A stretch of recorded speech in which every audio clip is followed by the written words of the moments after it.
Salutations, mes chers. Je suis Crillon du service magnétique. Ceci est la 4e canalisation du mois. Le sujet est le changement. Nous avons passé en revue plusieurs choses concernant le changement, pas toutes, des attributs, pourriez-vous dire, qui commencent maintenant à se produire sur cette planète. Nous n'allons pas vous dire quelque chose qui ne s'est pas déjà produit d'une certaine manière ou dans un certain élément de recherche. Le changement est surtout une question de conscience et nous vous avons donné quelques exemples montrant que le changement qui se produit ici n'est pas une surprise, qu'il est en fait attendu et coordonné avec la précession des équinoxes et tant de messages qui vous ont été donnés par les indigènes. Donc, vous êtes ici à un moment de changement attendu et la première chose qui arrive est le COVID. Et vous devez vous demander si c'est lié. Et nous avons donné la réponse plusieurs fois. En effet, c'est lié. Le fait d'avoir pratiquement arrêté la Terre, c'est comme arrêter l'usine pour qu'il puisse se réorganiser. C'est comme arrêter d'autres choses pour que vous puissiez voir ce qui était là lorsque vous les utilisiez et que vous ne pouviez pas voir du tout. Au lieu de cela, il y a des choses qui s'arrêtent pour que vous puissiez les réorganiser, pour voir ce qui n'a pas fonctionné et plus encore. Cela crée un espace, n'est-ce pas? Un espace auquel personne ne s'attendait afin d'en ressortir différemment. Mes chers, ce n'est que le début. Nous avons donné des choses dans le passé et dit ceci, cherchez ceci, cherchez cela, et cela arrive, et cela s'en vient. Il y a des choses à venir qui vous surprendront et qui sont formidables, vraiment. Et quand je vous parle de certaines de ces choses, vous pouvez dire, mais dans combien de temps, Crillon? Dans combien de temps? Mais chacune de ces choses que je vais vous donner maintenant existe déjà. Elles existent déjà sous une forme ou une autre, ou sont en cours de développement. Et laissez-moi être direct, ou bien elles reposent sur l'humanité en attendant l'expérience du « Ah-ha ». Crillon, de quoi parles-tu? Alors je vais revenir en arrière et je vais vous dire, si vous ne l'avez pas déjà entendu, avez-vous remarqué que les inventions majeures qui ont changé la culture de cette planète semblent toujours se produire en même temps sur tout le globe? Presque comme si elles avaient été livrées d'un coup à la conscience depuis un endroit. Il est très rare qu'un seul individu ait une idée qui change ensuite la planète. Cela se produit généralement simultanément et le premier individu à le manifester est celui qui en reçoit le crédit. Et pour certaines des choses qui se manifestent sur la planète, si vous regardez en arrière, vous vous dites « Pourquoi cela a-t-il pris si longtemps? Comment est-ce possible? » Et l'une de ces choses, si vous l'avez examinée, est l'électricité. Depuis quand cela vous semble-t-il évident de bien des façons qu'il s'agisse d'électricité statique lorsque vous passez vos pieds sur certaines substances ou qu'il s'agisse d'éclairs dans le ciel? Pourquoi a-t-il fallu attendre 200 ans ou un peu plus pour que l'on s'y intéresse vraiment et que l'on dise « Je me demande si cela peut être utilisé ». D'un seul coup, il y avait d'autres personnes sur la planète qui travaillaient là-dessus, mes chers. Le fait de voler, il y en a une autre. Les Chinois faisaient voler des cerfs-volants. Ils connaissaient le vent depuis 3000 ans. Pourquoi les Chinois ne planètent-ils pas dans le ciel en utilisant les courants ascendants et en comprenant l'utilité des ailes et tout cela, même sans avoir recours au vol motorisé? Même aujourd'hui, vous voyez ceux qui sautent du haut des montagnes sans avoir besoin de vol motorisé. Alors, où était-ce? C'était en quelque sorte intuitif. Vous observez les oiseaux, vous faites voler des cerfs-volants. Il a fallu attendre les frères Wright, et c'était il n'y a pas si longtemps, Et ils ont devancé les Français que de 2 semaines. Voyez-vous ce que je veux dire? Les inventions qui changent la Terre sur le plan culturel arrivent au moment opportun. Vous pouvez ne pas être d'accord, vous pouvez dire « Oh, oh, oh, nous pouvons penser à ces choses quand nous le voulons. » Et ce n'est pas vrai, sinon elles seraient arrivées encore plus tôt. Il y a des choses à venir qui sont déjà là, d'une certaine façon, mes chers. Je veux vous en parler. Certains ont déjà entendu cela auparavant, et je vais commencer par des choses qui ne sont pas de la haute technologie. Ne soyez pas surpris si les découvertes les plus avancées, dirais-je, que vous allez faire et qui vont changer cette planète n'ont rien à voir avec l'intelligence artificielle. Elles n'ont rien à voir avec des quantités massives d'ordinateurs. Rien de tout cela. C'est un retour aux sources et il s'agira de découvrir comment la physique de base a toujours fonctionné et certains modèles d'utilisation auxquels vous n'aviez pas encore pensé. Crions, de quoi parles-tu? Laissez-moi vous parler de la roue magnétique. Il pourrait y en avoir 2, et il pourrait même y en avoir 3. Il existe un modèle dans lequel vous pouvez mettre l'énergie de poussée et de traction de petits ou de grands aimants ensemble, de sorte qu'ils tournent sans fin. Vous êtes conscient, n'est-ce pas, que les aimants sont très puissants?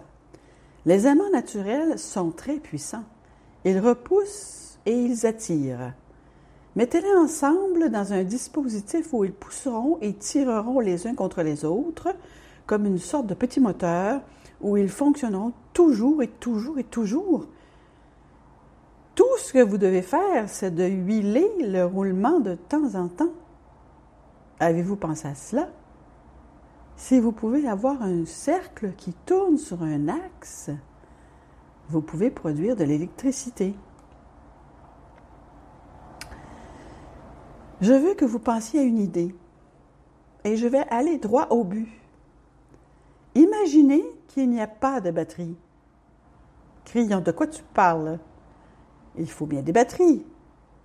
Waouh! Et si la batterie était remplacée par un minuscule moteur magnétique qui tournerait, par exemple, dans votre téléphone, de sorte qu'il n'y a plus aucun risque de ne pas pouvoir appeler parce que votre batterie est morte, ou tout autre appareil que vous avez actuellement et qui possède une batterie? Oh, jusqu'où peuvent-ils aller, vous pensez? Eh bien, passons à l'étape suivante. Au lieu d'une batterie au fond et à l'arrière d'une voiture, il y a un moteur électrique un peu plus grand qui tourne, fournissant toujours de l'électricité, pour ce que nous allons maintenant appeler la supercapacitance. Vous aurez toujours assez pour appuyer sur l'accélérateur et parcourir des centaines et des centaines et des centaines de kilomètres. Et pendant que vous dormez, de l'électricité est produite vers la supercap. Crions, de quoi parles-tu? Je parle d'un monde sans batterie.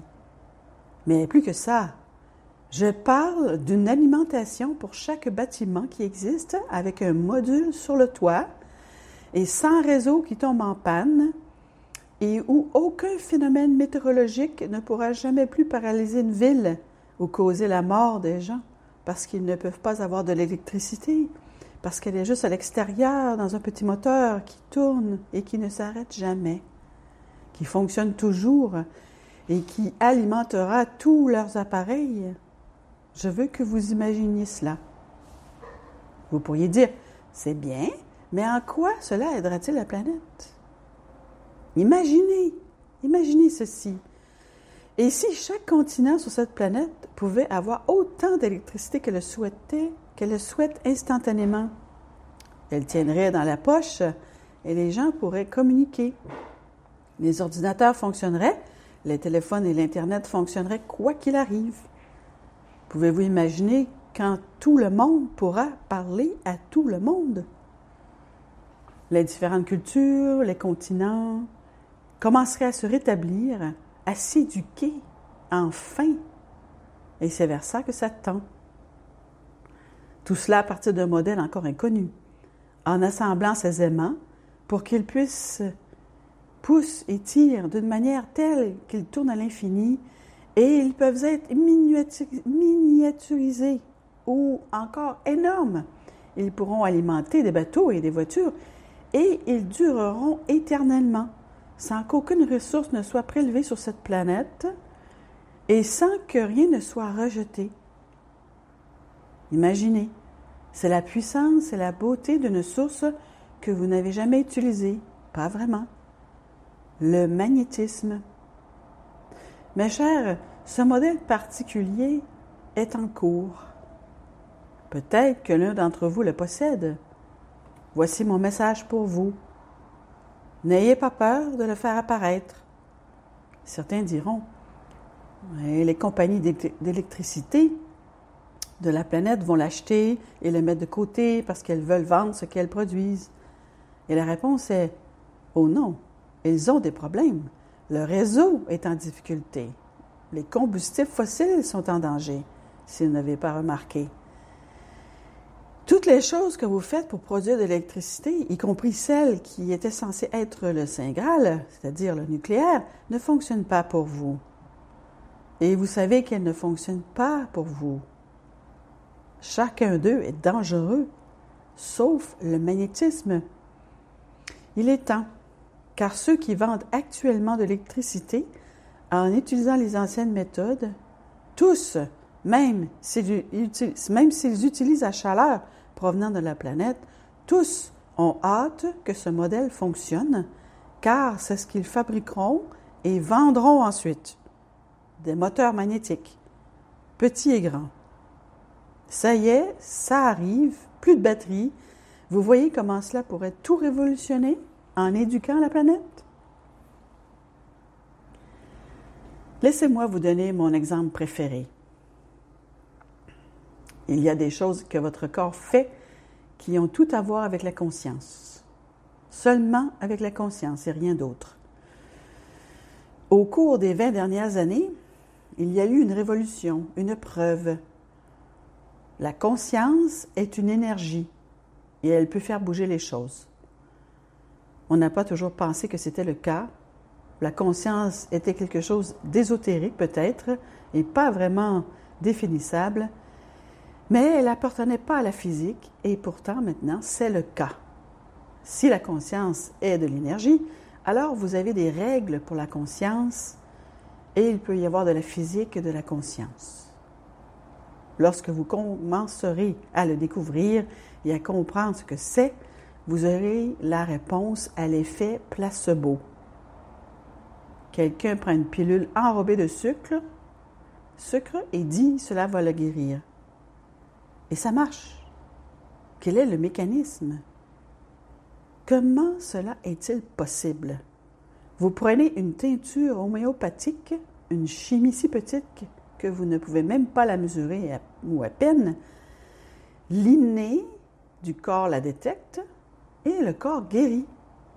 Comment cela fonctionne-t-il? Et la réponse est l'énergie et la physique de la conscience combinée avec quelque chose appelé les neurones miroirs, ce que le corps perçoit et observe, comme quand vous voyez quelqu'un d'autre manger un repas et vous salivez.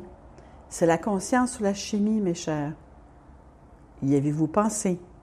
Les neurones miroirs joueront un rôle important dans un système de guérison à venir où vous informerez le corps qu'une guérison est en train de se produire et il le croit si complètement qu'ils peuvent même les appeler des laboratoires placebo. On y vient. Il faut comprendre ce que la conscience a comme énergie qu'aucune pilule ne pourra jamais vous donner. Je veux que vous réfléchissiez à ces changements parce que c'est aussi en préparation. Pensez-vous, lorsqu'ils ont découvert que la conscience était de l'énergie, ils ont laissé tomber? Non! Vous voulez découvrir ce que c'est et cette magnificence qui est en vous. Vous êtes multidimensionnel et qui peut créer l'auto-guérison? Qui peut créer l'auto-guérison encore et encore?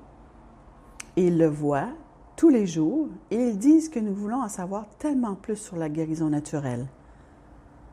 Comment nous pouvons faire pour aider le corps à se guérir lui-même? Et mes chers, il ne s'agit pas de super ordinateurs ou d'intelligence artificielle, mais de l'humanité à son meilleur, qui se simplifie et utilise ce qu'elle a toujours eu à sa disposition.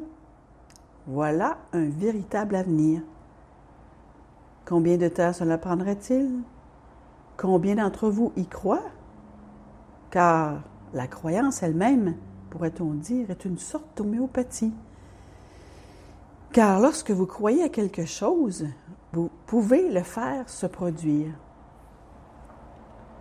Des changements arrivent sur cette planète, mes chers, et je vous l'ai dit, et nous continuerons à vous le dire. Vous êtes ceux dont nous disons qu'ils amélioreront l'humanité, et il viendra un temps où la dernière chose que vous voudrez faire entre vous sera de vous entretuer. Il y a un précédent pour cela dans d'autres domaines dont j'ai parlé. J'en ai déjà parlé. Je suis Crillon, amoureux de l'humanité, et c'est ainsi.